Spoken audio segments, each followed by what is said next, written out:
జై శ్రీమన్నారాయణ. అందరికీ నమస్తే. హైదరాబాద్ నుండి 25 కిలోమీటర్ల దూరంలో ఉండే చిలుకూరు బాలాజీ టెంపుల్కి వెళ్తున్నామండి. ఇక్కడ ఈ ఆలయానికి ఒక ప్రత్యేకత ఉందండి. అదేంటంటే కలియుగ ప్రత్యక్ష దైవమైన శ్రీ వెంకటేశ్వర స్వామి తిరుపతి తర్వాత ఇక్కడే ప్రత్యక్షమయ్యారంట.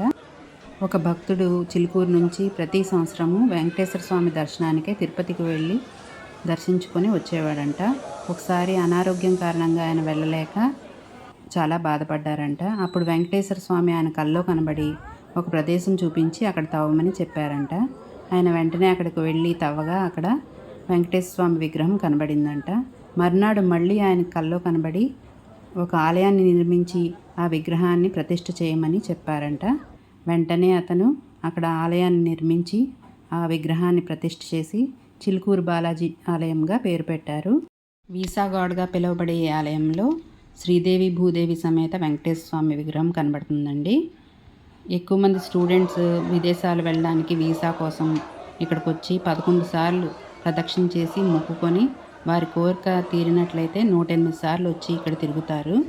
అంతటి ప్రత్యేకత ఉన్న ఈ ఆలయంలో ఎటువంటి ఉండి విఐపి దర్శనాలు టికెట్లు ఉండవు. జై శ్రీమన్నారాయణ.